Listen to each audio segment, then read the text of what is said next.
Muito bom dia, ouvintes da Rádio Cultura e internautas que acompanham o Preto no Branco, hoje exclusivamente nos canais de Instagram da jornalista Michele Figueiredo. Eu quero registrar de início aquela velha música antes do PT chegar a primeira vez à presidência da República, quando Lula era a esperança de transformação, de uma mudança radical, de realizar um sonho de toda a juventude brasileira e das pessoas que queriam boas práticas políticas no país. Criaram até música. Luiz Inácio falou, são 300 picaretas com anel de doutor. Não tinha aquela musiquinha? Luiz Inácio falou, são 300 picaretas com anel de doutor. E os 300 picaretas eram de onde? Do Congresso Nacional.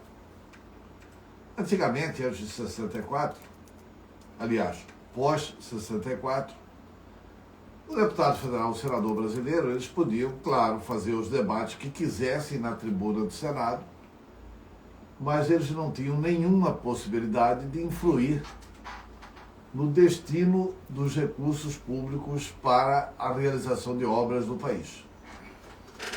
Isso veio com a Constituição de 1988, o que foi um avanço. E depois desse avanço, podendo o deputado federal, o senador, o deputado estadual, o vereador participar da organização do orçamento das prefeituras, dos governos e do governo federal,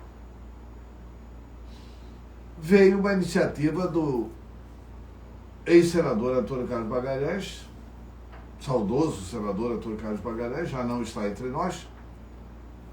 Ele estabeleceu a emenda impositiva, ou seja, a emenda que o parlamentar fizesse, ela teria obrigatoriamente que ser executada pela União, pelo Estado e pelo município. A emenda impositiva até então, ela se restringia às emendas individuais. Depois disso, passou a ser emenda impositiva também a emenda de bancada. Vou dar um exemplo de Mato Grosso. Mato Grosso são 8 federais e 3 senadores. Cada um tem direito a sua emenda, às suas emendas individuais, que são impositivas. E há 4 emendas de bancada. Então, essas emendas de bancada também passaram a ser impositivas. Essas emendas de bancada são em volume maior do que as emendas individuais. E, posteriormente a isso, o Congresso, de uma forma bastante criativa, criou também a emenda de comissão. E, posteriormente a isso, eles criaram também a emenda do relator do orçamento. O relator do orçamento, seja ele de qual estado for, ele pode distribuir, ele, relator, emendas pelo Brasil inteiro. Só que para não ficar muito chato, por exemplo, da população de Mato Grosso descobrir que foi Arthur Lira quem mais fez emendas para Mato Grosso, eles colocaram isso como emendas secretas. O cidadão pode pôr o dinheiro que quiser do relator, torna-se obrigatória. O Estado, no caso a União, é obrigado a executar a emenda de relator, que não precisa dizer para quem vai. Vai para o município tal, do Brasil. Qual que é o plano de aplicação? Não precisa dizer. Qual que é o plano? Não precisa dizer. E qual que é a prestação de conta? Também não precisa dizer. Então, assim, destino certo e não sabido, execução certa e incerta e não sabida também. Aí o Supremo Tribunal Federal, diante de tudo isso, resolveu, vamos parar com essa questão aqui de emendas secretas e de falta de transparência. Quem indica a emenda tem que aparecer. quem que é o responsável pela emenda e o dinheiro público é para ser aplicado onde. Aí foi feito um acordo com o Supremo Tribunal Federal de que a emenda seria transparente. Aí mexeram para cá, mexeram para lá, etc e tal.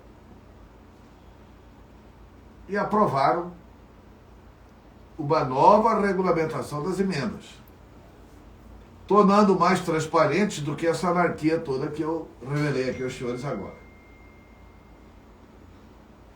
Nessa regulamentação, alegam os congressistas, ouçam-se, deputados federais e senadores, alegam que isso aqui foi o que foi pactuado com o Supremo Tribunal Federal e com o governo federal. Aprova a lei na Câmara, aprova a lei, o projeto no Senado, o presidente da República sanciona a lei, quer dizer, concordando com aqueles 300 picaretas com um anel de doutor. E aí o Supremo fala, opa, tem 3 itens aí que não estão muito bem explicados. E sem isso não vai liberar.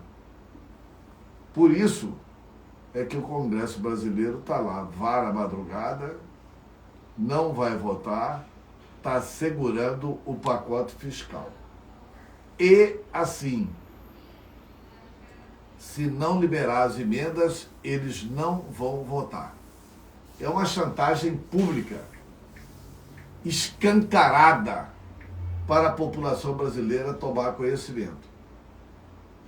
Aí o Poder Executivo, que todo mundo imaginava que estava jogando numa tabelinha Pelé Coutinho, quer dizer, num entendimento, porque Pelé Coutinho se entendiam muito bem dentro do campo de futebol. Então, quando 2 instituições estão se entendendo bem, falam assim, isso é uma tabelinha Pelé Coutinho. Aí eles, nessa tabelinha do Executivo com o Judiciário, todo mundo imaginava, isso é um grande acordo do governo com o Poder Judiciário para enquadrar o Congresso brasileiro, que, por sinal, precisa ser enquadrado sim.